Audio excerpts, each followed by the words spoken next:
Assalamu alaikum, bienvenue sur le podcast des éditions Mewaddeb, la safe place des femmes musulmanes qui aiment parler de lecture, d'écriture, d'amour et de spiritualité. Moi, c'est Dounia, éditrice et éternelle amoureuse des livres. J'ai toujours eu la ferme conviction que la littérature représente une source intarissable de bienfaits, parce qu'elle nous élève, nous apprend, nous fait voyager et nous rapproche de nous-mêmes, mais surtout d'Allah Azza wa Jal. Si tu as toujours voulu sonder les miracles des mots, reste avec moi. À mon micro, j'essaye de les déchiffrer avec toi, en te partageant des astuces, des pensées et en donnant la parole aux belles plumes de notre communauté. Qu'Allah purifie nos langues, nos âmes et fasse que cet épisode soit un bien pour nous toutes. Je te souhaite une très belle écoute.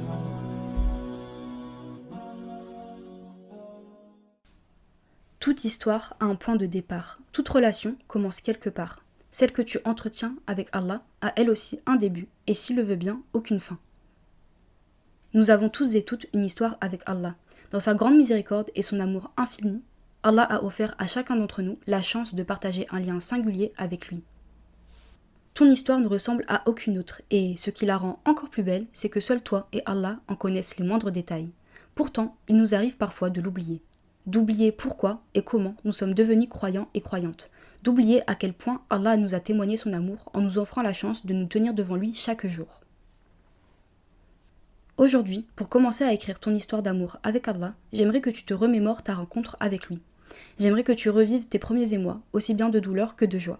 J'aimerais que tu retraces cette histoire depuis son début, pour mieux comprendre et consolider la relation qu'elle a fait naître. J'aimerais que tu marques sur le papier ta rencontre avec Allah, le début de votre relation, afin qu'elle reste un guide et un rappel chaque jour dans ton cheminement vers lui. Pour que tu n'oublies jamais à quel point Allah t'aime et te veut du bien, et pour que tu y puises la force d'avancer malgré les difficultés. Cette histoire, j'aimerais que tu la conserves comme un précieux trésor, un secret, vers lequel tu pourras revenir dans les moments de doute, d'affliction et d'adversité. Avant de commencer, j'aimerais que tu poses une intention. Pourquoi t'apprêtes-tu à écrire pour Allah ? Installe-toi bien, munis-toi de ton plus beau carnet, de ton plus beau papier et de ton plus beau stylo, et ferme les yeux. Si tu es prête, commençons. Dans un premier temps, j'aimerais que tu te poses ces questions. Quelle est mon histoire avec Allah ? Par où a-t-elle commencé ? Maintenant, ouvre les yeux. Désormais, j'aimerais que tu jettes sur le papier tous les mots qui te viennent en tête à ce sujet. Ne te censure pas. Si ton histoire avec Allah a d'abord commencé dans sa négation, note-le. Si ton histoire avec Allah a d'abord commencé dans la perdition, note-le. Si ton histoire avec Allah a commencé dans l'incompréhension ou la frustration, note-le aussi. Note tous les mots qui te viennent à l'esprit lorsque tu penses au moment où tu ne l'avais pas encore vraiment rencontré. Le moment où, désespérément, tu le cherchais, parfois sans même le savoir, sans même t'en rendre compte. Si tu fais partie des chanceux qui ont toujours eu Allah dans leur vie, note les mots qui te viennent en tête lorsque tu as senti que tu passais enfin de musulmane de tradition à musulmane de conviction. Ces mots t'aideront à replacer le contexte et à recréer l'univers de cette histoire. Si tu t'es confortablement installé pour suivre l'exercice, je te conseille de faire pause à chacune des étapes afin de prendre le temps d'écrire à ton rythme. Ça y est, tu as noté tous tes mots ? Nous voici désormais à la deuxième étape de cet exercice. Comme tu le sais, les débuts sont souvent bouillonnants, puissants. Comme l'amour avec un grand A, avant de rencontrer Allah, souvent nous le cherchons. Notre cheminement passe par des étapes qui se succèdent, se croisent et parfois se contredisent, puis s'alignent. J'aimerais maintenant que tu établisses la frise chronologique du début de ton cheminement, afin de t'aider pour la suite. Pose-toi cette question. Quelles ont été les étapes clés de la construction de ma rencontre avec Allah ? En fonction de ton histoire, tu peux procéder de différentes façons. Si tu as déjà très clairement en tête les différentes étapes de ton cheminement, tente d'en faire la liste de manière chronologique. Ensuite, je t'invite à associer les mots-clés que tu as écrits juste au-dessus à chacune de ces étapes. Attention, ces étapes ne sont pas forcément des dates. Certaines personnes peuvent les retracer de manière très factuelle, en les datant, en années, voire même en mois. Mais si ces dates sont assez floues pour toi, tu peux t'aider de repères temporels, comme des événements, ou encore ton année d'études, 4e, terminale ou encore master. Tu peux aussi décider de nommer ces étapes comme tu le souhaites, par exemple, le questionnement, l'éveil, le renouveau. Le but est juste de rétablir la chronologie de ton cheminement vers Allah. À la fin, cette frise chronologique t'aidera à y voir plus clair. Elle est une étape clé avant d'écrire ton histoire, car elle te donnera le fil rouge de celle-ci et t'aidera à élaborer la structure de ton récit. Prends ton temps, ne cherche pas à aller trop vite. Il est parfois difficile de remonter dans ses souvenirs, car la mémoire peut être défaillante ou le passé trop douloureux à revivre. Maintenant que tu y vois un peu plus clair sur la chronologie de ta rencontre avec Allah, dans cette troisième étape, je t'invite à rassembler les éléments autour desquels cette relation est née. Dans une histoire d'amour, il y a toujours un univers, un contexte auquel tu as déjà un peu réfléchi juste avant, des épreuves et des personnages secondaires. Tous ces éléments peuvent venir sauver ou troubler la construction d'une relation amoureuse. Dans une romance, par exemple, la relation peut être troublée par un triangle amoureux ou bien une distance géographique. A l'inverse, elle peut être sauvée grâce au confident ou au guide du héros qui l'aide à trouver les bonnes réponses ou décide d'arranger la situation dans son dos.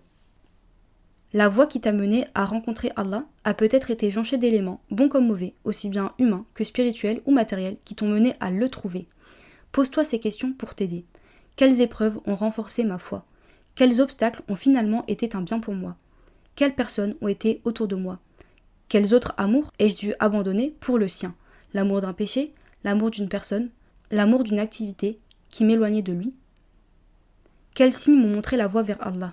Quels signes m'ont poussé à aller vers lui, à le rencontrer, à apprendre à le connaître et à l'aimer?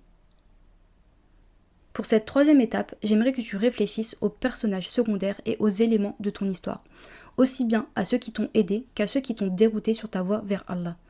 Note-les, car chacun d'entre eux est précieux. Ensuite, tu pourras essayer de les articuler à ton histoire. Nous voilà enfin à la quatrième étape de l'exercice. Tu vas enfin pouvoir commencer à rédiger ta rencontre d'amour avec Allah.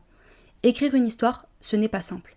Maintenant que tu as tous les éléments en main pour établir le début de cette histoire, il faut que tu réussisses à assembler les éléments de manière cohérente.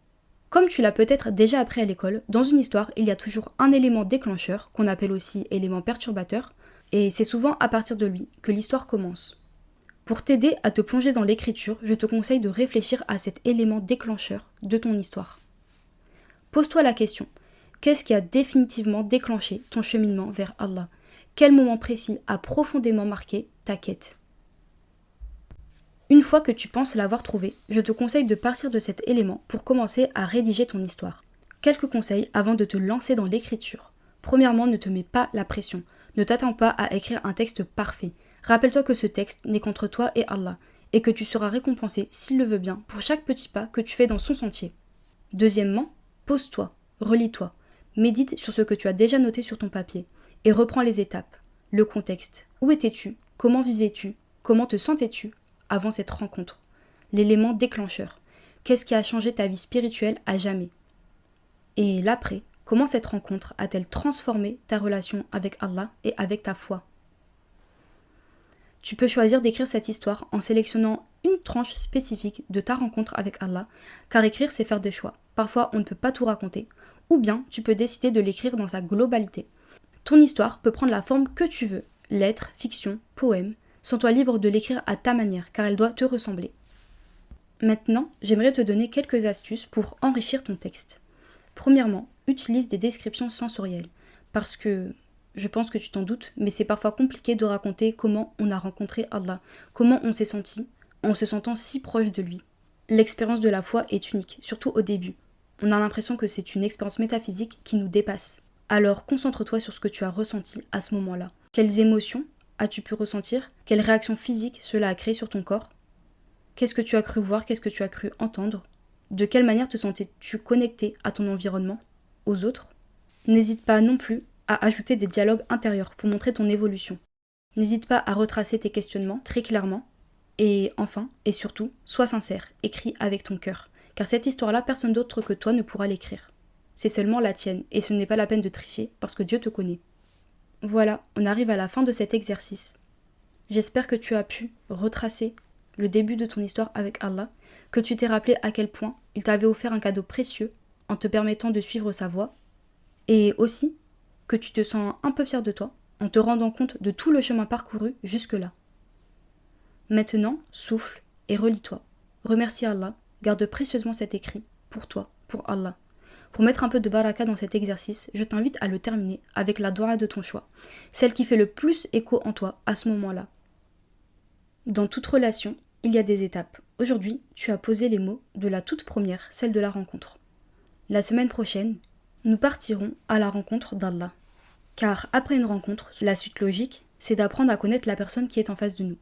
Car pour l'aimer, il faut la connaître dans son entièreté. Je te dis donc à vendredi prochain, Inch'Allah, pour écrire le 2e chapitre de ton histoire d'amour avec Allah. Salam alaikum.